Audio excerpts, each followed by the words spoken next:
اس کی main reason کیا ہے، وجہ کیا ہے؟ کرم اللہ وجہہ الکریم، مطلب اس کا یہ ہوتا ہے کہ اللہ نے آپ کے چہرے کو عزت بخشی ہے، عظمت دی ہے، کیونکہ حضرت علی کبھی بھی بتوں کے قریب نہیں گئے، بچپن میں ہی آپ نے اسلام قبول کر لیا، کبھی بھی بت کے آگے آپ نے اپنا سر نہیں جھکایا، کبھی بھی۔ حضرت ابو بکر کی بھی یہ شان ہے کہ انہوں نے زمانے جاہلیت میں بھی بتوں کی عبادت نہیں کی، اور حضرت علی کی بھی یہ شان ہے۔ یہ دونوں شخصیات کے بارے میں اعلیٰ حضرت رحمت اللہ تعالی علیہ نے یہ لکھا ہے، تو اسی لیے ہم کہتے ہیں کرم اللہ وجہہ، کہ اللہ نے آپ کے چہرے کو عزت دی ہے، یعنی کہ یہ ایک آپ کی عظمت ہے بہت بڑی۔ حضرت علی شیر خدا رضی اللہ تعالی عنہ کے بارے میں قرآن مجید فرقان حمید کی ایک آیا کریمہ ہے، الذین ينفقون اموالهم باللیل والنہار سرا وعلانیۃ فلہم اجرهم عند ربهم ولا خوف علیہم ولا هم یحزنون۔ فرمایا وہ لوگ جو اپنا مال، الذین ينفقون اموالهم، اپنا مال خرچ کرتے ہیں، باللیل والنہار، رات کو دن کو، سرا وعلانیہ، اور چھپے ہوئے یعنی کہ تنہائی میں، حالت سری میں، تنہائی میں اور اعلانیہ، فلہم اجرہم عند ربہم، ان کے لیے ان کے رب کے پاس اجر ہے، ولا خوف علیہم ولا هم یحزنون، نہ ان کو کوئی خوف ہے نہ غم ہے۔ تو یہ آیا کریمہ حضرت علی کی شان میں نازل کہ آپ نے اللہ کے رستے میں اللہ کے رستے میں مال خرچ کیا، رات کو بھی دن کو بھی اور تنہائی میں بھی اور جہر کی حالت میں بھی۔ تو یہ حضرت علی کے بارے میں یہ آیت کریمہ نازل ہے۔ مختلف اقوال ہیں مفسرین کے، بعضوں نے کہا حضرت ابو بکر صدیق رضی اللہ تعالیٰ عنہ کے بارے میں نازل ہے، لیکن حضرت علی والا بھی قول ہے کہ ان کے بارے میں بھی یہ آیت کریمہ نازل ہے۔ حضرت علی کی شان اور آپ کا مقام اور آپ کی عظمت احادیث میں اس قدر زیادہ ہے، بلکہ بعض علماء نے یہ لکھا کہ جتنی احادیث حضرت علی کی عظمت میں آئی ہیں، کسی صحابی کی عظمت میں اتنی احادیث نہیں ہے۔ حدیثوں میں جو حضرت علی کی عظمت کو اجاگر کیا گیا، بیان کیا گیا، حضرت علی رضی اللہ تعالیٰ عنہ کی شان کو بیان کیا گیا۔ ایک حدیث پاک جو کہ ترمذی شریف میں موجود ہے، میں آپ کو چند حدیثیں سناتا ہوں جس سے پتہ چلے گا حضرت علی کا کتنا مقام ہے۔ ترمذی شریف کی حدیث پاک ہے، نبی کریم صلی اللہ تعالی علیہ وآلہ وسلم نے ارشاد فرمایا، ان اللہ امرنی بحب اربعۃ، اللہ تعالیٰ نے مجھے 4 لوگوں سے محبت کرنے کا حکم دیا ہے۔ اللہ اکبر۔ فرمایا 4 افراد ایسے ہیں کہ اللہ نے مجھے حکم دیا ہے کہ ان سے پیار کیا جائے، ان سے محبت کی جائے، ان سے الفت کی جائے، اور اللہ تعالیٰ نے مجھے خبر دی ہے وَأَخْبِرْنِي أَنَّهُ يُحِبُّهُمْ، اللہ خود بھی ان سے محبت کرتا ہے، خود بھی ان سے پیار کرتا ہے۔ اللہ اکبر۔ وہ کون سے 4 افراد ہیں؟ میرے آقا علیہ السلام فرماتے ہیں اسپیشل طور پہ، خصوصی طور پہ اللہ کی طرف سے مجھے آرڈر آیا ہے، حکم آیا ہے کہ ان 4 لوگوں سے محبت کرو، الفت کرو۔ اور اللہ فرماتا ہے میں بھی ان سے محبت کرتا ہوں، میں بھی ان سے الفت کرتا ہوں۔ وہ کون سے ہیں 4 لوگ؟ میرے آقا علیہ الصلوۃ والسلام نے پھر آگے فرمایا علی منہم، علی بھی انہی میں سے ہیں۔ اللہ اکبر۔ اور باقیہ 3 کون سے ہیں؟ حضرت ابو ذر ہیں، اور ان کے علاوہ حضرت مقداد ہیں، حضرت سلمان فارسی ہیں، تو یہ باقیہ 3 ہیں۔ تو فرمایا علی منہم، علی بھی انہی میں سے ہے۔ اللہ اکبر۔ کہ حضرت علی کے بارے میں اسپیشل حکم آیا اللہ کی طرف سے اپنے محبوب کو، کیا محبوب حضرت علی وہ ہیں کہ میں ان سے محبت کرتا ہوں، پیار کرتا ہوں، الفت کرتا ہوں، آپ بھی ان سے محبت کریں، آپ بھی ان سے پیار کریں۔ کتنی یہ عظیم شان ہے، کتنی عظمتوں والے ہیں۔ ایک غزوے کے موقع میں ایسا ہوا تھا، یہ بھی ترمذی شریف میں موجود ہے، کہ کچھ دوسرے صحابہ بھی تھے، حضرت علی بھی تھے، تو بعض لوگوں کو حضرت علی کے کسی کام پہ اعتراض ہوا، تو انہوں نے آپس میں کہا کہ جب ہم نبی کریم صلی اللہ تعالی علیہ وآلہ وسلم کی بارگاہ میں حاضر ہوں گے تو ہم یہ شکایت کریں گے اور نبی پاک علیہ الصلوۃ والسلام کو بتائیں گے کہ ہمیں حضرت علی کی اس بات پر اعتراض ہے۔ جب حضور علیہ الصلوۃ والسلام کی بارگاہ میں آئے تو ان میں سے ایک شخص کھڑا ہوا، اس نے عرض کی یا رسول اللہ، حضرت علی کے حوالے سے ہمیں یہ اعتراض ہے، میرے آقا صلی اللہ تعالی علیہ وآلہ وسلم نے اس کی طرف توجہ نہ فرمائی، اعراض کیا۔ پھر دوسرا آدمی کھڑا ہوا، اس نے کہا یا رسول اللہ ہمیں یہ اعتراض ہے، آپ نے توجہ نہ فرمائی، اعراض کیا، یعنی چہرہ پھیر لیا۔ تیسرا کھڑا ہوا، کہا یا رسول اللہ ہمیں یہ اعتراض ہے، آپ نے اعراض کیا، چہرہ پھیر لیا۔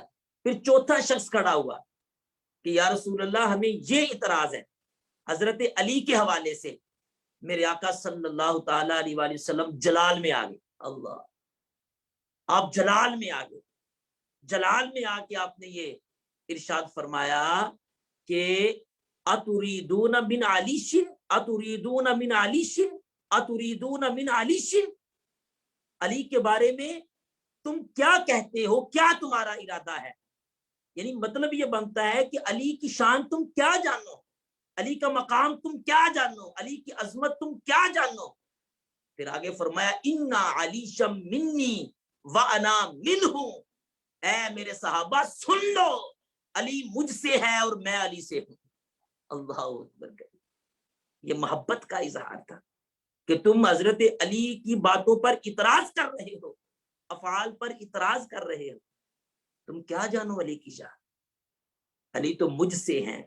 میرے آقا علیہ الصلوۃ والسلام نے انا علی شم منی وانا منہ، میں علی سے ہوں۔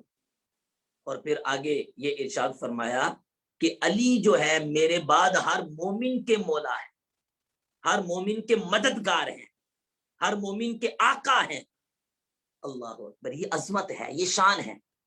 میرے آقا علیہ الصلوۃ والسلام نے ایک دفعہ حضرت علی کو کسی لشکر کے ساتھ بھیجا، تو جب حضرت علی چلے گئے، اب محبت کا اظہار دیکھیے، نبی کریم علیہ الصلوۃ والسلام نے ہاتھ اٹھائے، اللہ کی بارگاہ میں عرض کی اللہم لا تمتنی حتی ترینی علی شن، اے اللہ مجھے اس وقت تک اس دنیا میں ہی رکھنا، مجھے اس وقت تک وصال نہ دینا، مجھے اس وقت تک تو اس دنیا سے میرے جسم میں میری روح نہ جدا کرنا جب تک کہ میں علی کو نہ دیکھ لوں۔ یعنی یا اللہ مجھے اس وقت تک زندہ رکھنا حتیٰ کہ میں علی کو دیکھ لوں۔ اللہ اکبر، کتنی محبت کا اظہار میرے آقا علیہ الصلوۃ والسلام نے فرمایا، کتنی الفت کا اظہار کیا، چاہت کا اظہار فرمایا۔ وہ پھر کیا شان ہے، ترمذی شریف میں حضرت علی کی شان پہ پورا ایک باب باندھا ہے امام ترمذی نے، اسی میں یہ حدیث پاک بھی پوری تفصیلی حدیث ہے، اس کے آخری الفاظ یہ ہیں، حضرت علی رضی اللہ تعالی عنہ کو دعا دیتے ہوئے میرے آقا صلی اللہ تعالی علیہ وآلہ وسلم نے یہ ارشاد فرمایا اللہم، اے اللہ تو حق کو اسی طرف پھیر دے جس طرف علی ہو۔ اللہ اکبر، اسی طرف حق کو پھیر دے، حق کو، حق بات کو۔ اللہم ادر الحق، اسی طرف حق کو کر دے جس طرف علی ہو۔ یعنی کہ آپ دیکھیں یہ کتنی پیاری بات ہے، کتنی عمدہ بات ہے کہ حق علی کے پیچھے جاتا ہے، حق علی کے ساتھ ہے۔ ایک یہ بات ہوتی ہے کہ بندہ حق کے ساتھ، حق بات جو ہے، لیکن حق بات وہ ہے کہ حق علی کے پیچھے ہے۔ اللہ اکبر، حضرت علی کی اس قدر عظمت اور اس قدر شان ہے۔ تو حضرت علی کرم اللہ تعالی وجہ الکریم، آپ کا مقام اور آپ کی شان کئی احادیث میں اسی طرح وہ بیان کی گئی ہیں، اور نبی کریم صلی اللہ تعالی علیہ وآلہ وسلم کی ایک حدیث پاک آپ نے یہ ارشاد فرمایا، جس نے علی سے محبت کی، من احب علی شن فقد احبانی ومن احبانی فقد احب اللہ، جس نے علی سے محبت کی اس نے مجھ سے محبت کی، اور جس نے مجھ سے محبت کی اس نے اللہ سے محبت کی، ومن ابغض علی جن،